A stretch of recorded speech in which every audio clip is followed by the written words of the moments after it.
मोहब्बत के शहर में नफ़रत की दुकान, सबके नाम पर अपना काम। ये बात बखूबी अभी आपने ट्विटर पर डाली है और इससे एक हम कहें कि राजनीति में थोड़ा सा भूचाल सा मचा हुआ है कि किसके लिए कही, क्यों कही। और मुझे कहते हुए बड़ा दुख होता है कि आज जिस तरीके से नारे लगे, जिस तरीके के आरोप प्रत्यारोप हुए। और अगर हम बात करें नरेश मीणा के जो समरावता गांव का केस चल रहा है, बाहर आ चुके हैं, काफ़ी चीज़ें उसको लेकर भी चर्चा में है, तो आप उसके लिए क्या कहें? देखिए, संघर्ष किया है। रविंद्र सिंह भाटी इतने लोकप्रिय हैं, लोग उन्हें इतना पसंद करते हैं, वो धरने पर बैठते हैं जनता के मुद्दों के लिए, तो कभी ऐसा ही भर्ती के मामले को करीबन 2 महीने से ज़्यादा हो गए, तो आते क्यों नहीं है? देखिए, मैं आपको बताना चाहूँगा कि कोर्ट में लंबित प्रकरण है। लोग ये मानते हैं कि आपका बीजेपी से एक खास लगाव है, तो क्या आप कभी बीजेपी में वापस आना चाहेंगे? कि जो आजकल के युवा नेता है, कई तमाम चेहरे आपने यहाँ भी देखे होंगे और भी जयपुर राजस्थान में बहुत ऐसे युवा चेहरे हैं, उनकी राजनीति थोड़ी अलग रुख दिखाई देती है, तो आप उन्हें क्या मैसेज देंगे कि राजनीति किस तरीके से होनी चाहिए, क्योंकि आप भी एक युवा नेता हैं? मैंने कुछ नहीं किया, जनता ने मुझे आशीर्वाद दिया, मेरे पास कुछ भी नहीं था।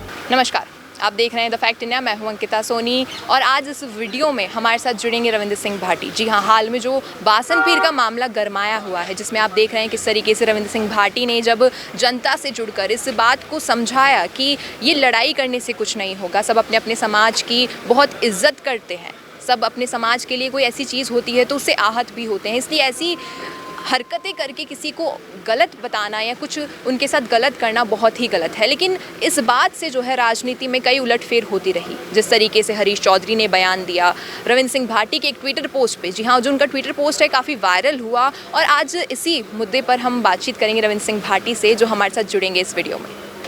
मोहब्बत के शहर में नफ़रत की दुकान, सबके नाम पर अपना काम। ये बात बखूबी अभी आपने ट्विटर पर डाली है और इससे एक हम कहें कि राजनीति में थोड़ा सा भूचाल सा मचा हुआ है कि किसके लिए कही, क्यों कही। तो मैं ज़्यादा वक्त ज़ाया नहीं करूँगी, सबसे पहले एक मुद्दे पर आऊँगी, जो बासन पीर का मामला है, उस पर आप क्या कहेंगे? देखिए, इंटरनेशनल बॉर्डर पे जितने भी लोग हैं वो देशभक्त हैं और देश के लिए जहाँ कहीं पे भी ज़रूरत रही है, चाहे वो किसी भी धर्म से हो, जाति से हो, सबने एकजुटता के साथ में, मजबूती के साथ में इस देश के लिए लड़ाई लड़ी। और मुझे कहते हुए बड़ा दुख होता है कि आज जिस तरीके से नारे लगे, जिस तरीके के आरोप प्रत्यारोप हुए, एक सभ्य समाज में ऐसी चीज़ों की कहीं जगह नहीं रहती। और मोहब्बत के बाज़ार में नफ़रत की जो दुकान थी वो कहीं ना कहीं आज जनता के सामने भी आ चुकी है। और इससे पहले भी मैं कई सारे चीज़ें आपके माध्यम से और कई सारे चैनल्स के माध्यम में कह चुका हूँ। निश्चित रूप से जो दुकान है उसके बारे में सबको पता चल भी चुका है। जी, लेकिन जो विपक्ष है वो ये कहता है कि इस तरीके की चीज़ें हम नहीं चाहते जनता में, हम सबको एक मानते हैं। देखिए, मैं तो यही कहना चाहूँगा कि जो घटना घटी, इतना समय हो गया, आप वाकई इनके हितैषी होते तो उसी दिन धरने पे आके बैठते। हम लोग बैठे ना, प्रजापत समाज जिनसे आपका एक विशेष जुड़ाव रहा है, उनके लिए मैं लड़ाई लड़ा। निश्चित रूप से थाने के आगे हम बैठे, आप भी बैठते।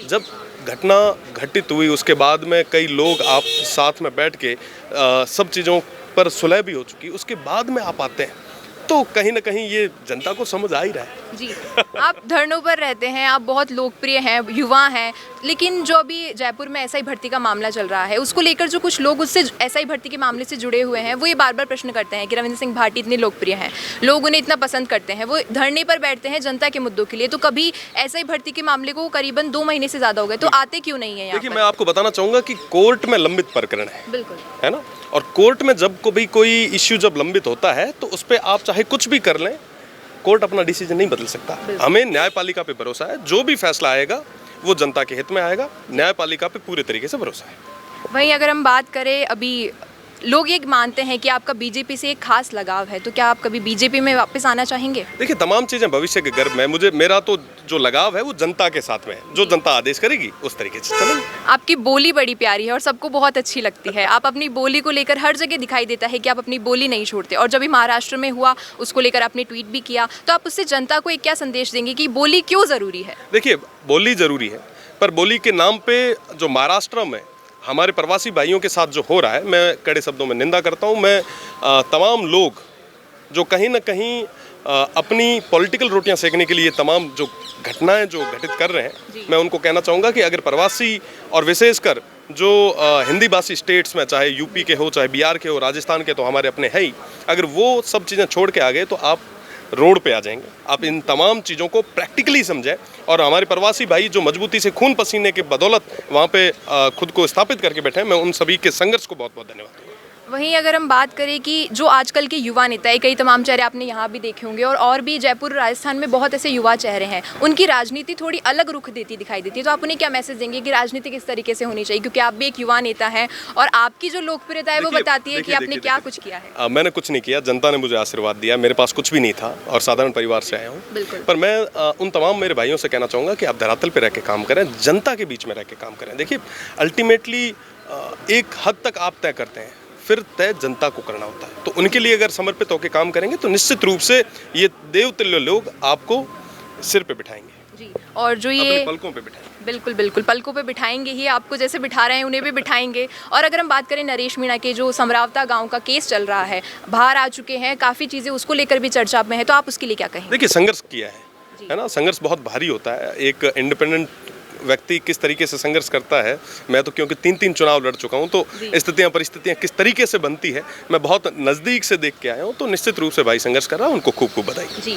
अब आप आगे बाड़मेर के लिए और क्या ऐसा सोच रहे हैं जो आप जनता को बताएंगे? देखिए मैं एक चीज़ स्पष्ट करना चाहूँगा कि सबसे बड़ा जो इशू हमारे कॉन्स्टिट्यूंसी का, क्योंकि मैं शिव से आता हूँ, शिव की देवतुल्य जनता ने मेरे पे भरोसा जताया है, वहाँ पे सबसे बड़ी समस्या जो थी वो डीएनपी क्षेत्र में मूलभूत सुविधाओं की थी। उसमें चाहे नेटवर्क हो, चाहे बिजली हो, चाहे पानी हो, चाहे एजुकेशन हो, हेल्थ हो, विशेषकर उस पर फोकस कर रहे हैं। और मैं आपके चैनल के माध्यम से ये भरोसा दिलाना चाहता हूँ कि एक भी क्षेत्र ऐसा नहीं छोड़ेंगे जहाँ पर नेटवर्क, बिजली और तमाम मूलभूत सुविधाओं की कमी रहे। तो जैसा कि आपने देखा, रविंद्र सिंह भाटी ने बखूबी सभी सवालों का किस तरीके से जवाब दिया। उन्होंने फिर से एक मैसेज हमारे चैनल के माध्यम से यही दिया कि ये सब जो हरकतें की जा रही है ये सरासर गलत है, इनको बिल्कुल जो है समाज के लिए अपमानित माना जाएगा। तो ऐसी हरकतें कोई भी समुदाय, कोई भी समाज ना करे। धन्यवाद। मैं अंकिता सोनी, कैमरामैन फैजल के साथ।